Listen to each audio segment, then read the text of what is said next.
हा हा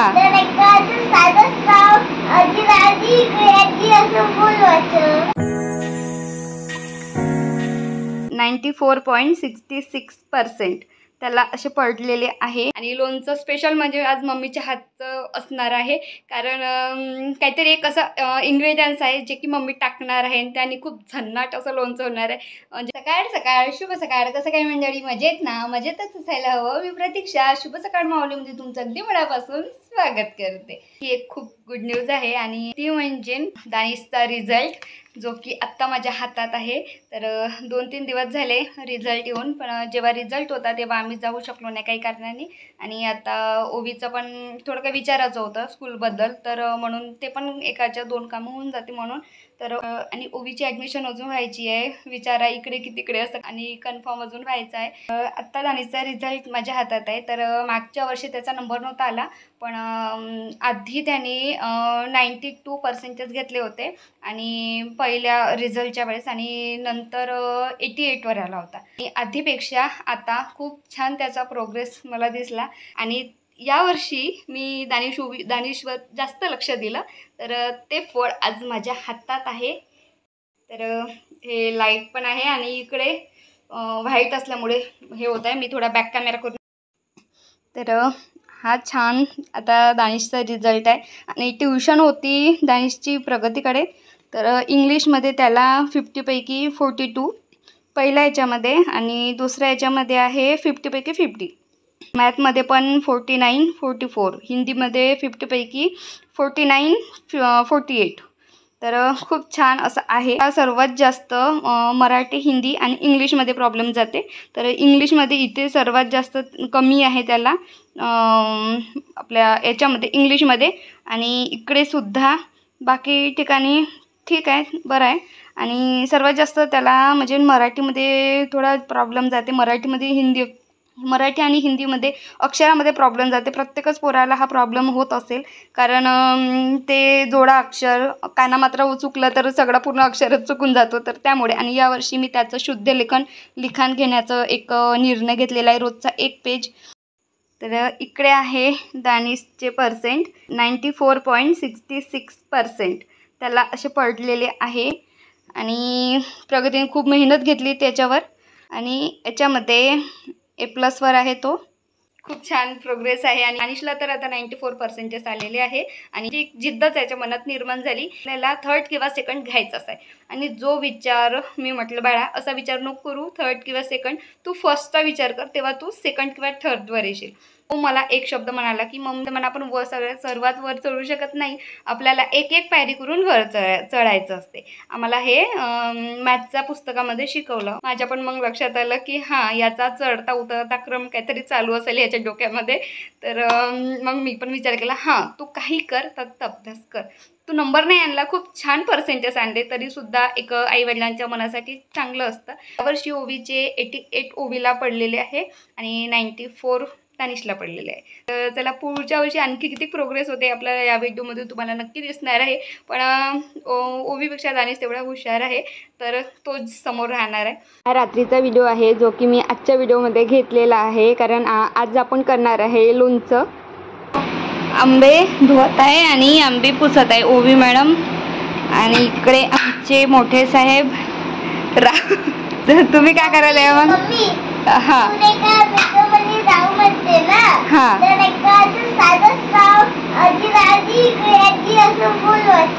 हो का? मग मम्मी, मग व्हिडिओ बंद असल्यावर ऑफ कॅमेरा मम्मी कशी बोलते? मग मम्मी कशी बोलते पप्पाजीला? कशी आवाज देते? ओजी म्हणते. राव आता इकडे आंबे फोडणं चालू आहे लोणच्यासाठी, आणि काल दिवसभर पाण्यामध्ये होते. आता ओवी इकडे कच्चे आंबे आहे, आणि या आंब्याला ओवी इकडे छान असं धुवून पुसून इकडे फोडायसाठी येतात. इकडून फोडून इकडे आता मीठ टाकून रात्रभर ठेवून देऊ. फोडी कोणी वाढवून घेते, पुन्हा ह्या फोडी धुवून वाढवून घेते. तेवढी गरज नाही फोडी धुवून वाढवण्याची. जेव्हा इथे जास्त फोडीला इथे जास्त काळं येते, तर तेव्हा असं धुवून घ्यायला लागते. तर फोडीला धुण्याची काही गरज नाही, कारण की फोडी आधीच क्लीन आहे, बघू शकता. तर आधी आता रात्रभर मिठाच्या पाण्यात ठेवीन आणि उद्या सायंकाळी लोणचं करू. हो ना ओवी? सर्वात जास्त लोणचं कोणाला आवडते मग? कोणाला आवडते लोणचं? मम्मीला नाही आवडत, कारण मम्मी खातच नाही, आणि म्हणून ज्यांना ज्यांना लोणचं आवडते म्हणून ते मेहनत करत आहे. हो ना? तर आता हे आंबे आमचे फोडून झालेले आहेत आणि हे पूर्ण 3 किलो आंबे आहे. मलाही माहिती नव्हतं, 2 दिवस झाले आंबे आणले, मी सुद्धा विचारलं नाही की किती रुपये किलो आंबे आहे आणि किती रुपये किलो आणलेले आहे म्हणून. तर आता मला हे बोलायचं होतं म्हणून मी रावांना विचारलं की किती किलो आंबे आहे पूर्ण. तर आता हे 3 किलो आंबे आहे आपले, आणि त्या आंब्यामध्ये आता मी एवढं हे मीठ टाकत आहे, जेणे की आपण भाजी करतो त्या भाजीच्या चमचने एक पूर्ण चम्मच. आणि आता हे आपल्याला मिक्स करून ठेवून देते रात्रभर, आणि दुसऱ्या दिवशी रात्रीपर्यंत ठेवायचं. 1 दिवस आपल्याला मिठाच्या पाण्यामध्ये ठेवायचं आहे, आणि नंतर म्हणजे 1 दिवस आपल्याला या मिठाच्या पाण्यामध्ये, मिठाला पाणी सुटेल तर या मिठाच्या पाण्यामध्ये आपल्याला 1 दिवस ठेवायचं आहे. नंतर आज रात्री आपण करून ठेवत आहे, तर उद्या रात्री आपण लोणचं करणार आहे. आपण आंब्याचं प्रमाण पाहून मीठ घेऊ शकतो, कारण 3 किलो आंबे होते आणि 1 चम्मच मला पुरेसं नव्हतं, आणि इकडे मला थोडं कमी वाटलं म्हणून मी आणखी पुन्हा टाकलेलं आहे. आत्ता बघा फोडीला पाणी दिसत आहे, म्हणजे आपलं मीठ आता पूर्ण व्यवस्थित आहे. एक अलमारी करून मी आपले किचनमधले जे डबे असते तर ते पूर्ण मी आता क्लीन करून घेतलेले आहे, आणि राहिली आहे ती आता रॅक आपली, कारण रॅक अंदर हात टाकून आपण व्यवस्थित करू शकत नाही, वरचे आपण पुसू शकतो, आणि वर्षातून 2दा आपण किचन क्लिनिंग केली पाहिजे. तर एक दिवाळीमध्ये आणि उन्हाळ्यामध्ये मी करते, कारण जे आपलं अनाज असते तर तेही वाळू टाकायचं असते, आणि आपण चिप्स पापड करतो तर ते डबे आपण क्लीन करून ठेवतो. मग खूप कमी असे डबे राहते की मला असं वाटते की ते पण क्लीन करायला पाहिजे, म्हणून करते. आणि पावसाळ्यामध्ये होत नाही माझ्या ह्याच्यानी, म्हणजे वेळ नाही पुरत, कारण शेतामध्ये काम असतो म्हणून. आता तर माझा हप्ता पूर्ण बाहेर कामामध्ये जाते, आणि शनिवार रविवार सुट्टी मिळते, तर तेही 2 दिवस आता मला शेतामध्ये द्यावं लागणार आहे, आणि म्हणूनच घरामध्ये थोडं दुर्लक्ष होते. तर त्याच कारणाने आता यावर्षी मी थोडं लवकर सुरुवात केली. तर इकडे आता रॅक घासून झालेली आहे, आणि उन्हामध्ये इकडे वाढत ठेवली. आणि ओवीचं बघा आता इकडे काय करत आहे, चिऊ पडली का?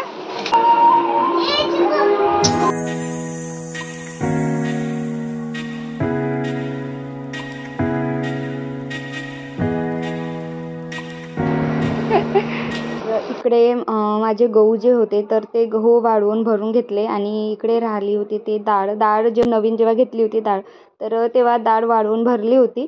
पण पुन्हा असं मला वाटलं की आहे वेळ तर आता भरून घ्यावं, म्हणजे पुन्हा एकदा पावसाळा सुरू झाला की पुन्हा दमट वातावरण असते. तर आता एकदा ऊन कडक आहे, तर म्हणून इकडे डाळ वाळवून सुद्धा घेतली, आणि इकडे आपली रॅक होती ती पण सुद्धा वाढली. आता इकडे रॅक लावून घेते, आणि जे म्हणतात ना कामामध्ये हात असला तर कामात करून घ्यावं, कामात काम.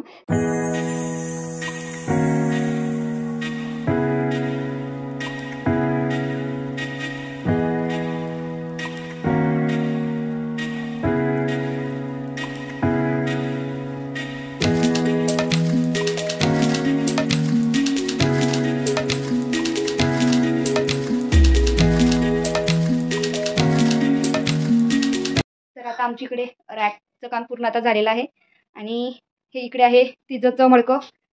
तर हे असं ठेवलं मटका चहा करण्यासाठी, तर मागे एकदा केला होता तर रावांना भरपूर आवडला, तर ते म्हणत होते कर म्हणून इकडे ठेवलं, आणि हे ओवीने आणलं.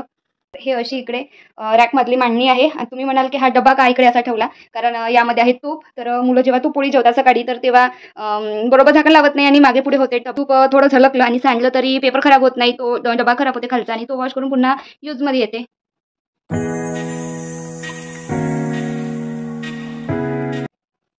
आता राहिलेली आहे फक्त हे एक रॅक राहिली, आणि हे वरचे डबे राहिलेले आहे, बाकी सगळं झालेलं आहे. आणि इकडे डाळ होती, डाळ आज जे की मी वाळू टाकली, तर त्यामुळे ते डबे, आता तो एक डबा ठेवला, आणि आणखी हा एक डबा ठेवायचा आहे आता. आणि हे 3 डबे राहिले, आणि हे रॅक तर क्लीन आहे, आणि हे डबे आत्ताच घासलेले होते. तरी पण सुद्धा एकदा कपडा फिरवून घेईन त्यावरून. तर 90% किचनचं काम झालेलं आहे आणि आता थोडं बहुत राहिलेलं आहे ते रोजच्या रेग्युलर कामामध्ये होऊन जाईल. आणि लोणचं बनवायचं होतं ते आता. तर आता आपला हा व्हिडिओ खूप मोठा होऊन जाईल म्हणून मी आता इथे व्हिडिओ थांबवते आणि लोणचं आपलं हे बनवणं पुढच्या व्हिडिओमध्ये मी नक्की दाखवेल. आणि लोणचं स्पेशल म्हणजे आज मम्मीच्या हातचं असणार आहे, कारण काहीतरी एक असं इन्ग्रेडियंट्स आहे जे की मम्मी टाकणार आहे आणि त्याने खूप झन्नाट असं लोणचं होणार आहे. जे की मी सहसा बघितलं की ते लोणच्यामध्ये नसते, पण मम्मी नेहमी लोणच्यामध्ये टाकते. त्याने खूप असं झन्नाट असं लोणचं लागते आणि आपण आंब्याची फोडणी आणि ते उचलून आधी खातो. तर त्यासाठी लोणचं कसं राहणार आहे आणि कसं करणार आहे तर पुढचा व्हिडिओ नक्की बघा. चला तर याच नोटवर आजचा व्हिडिओ थांबवते. Thanks for watching my video. Bye.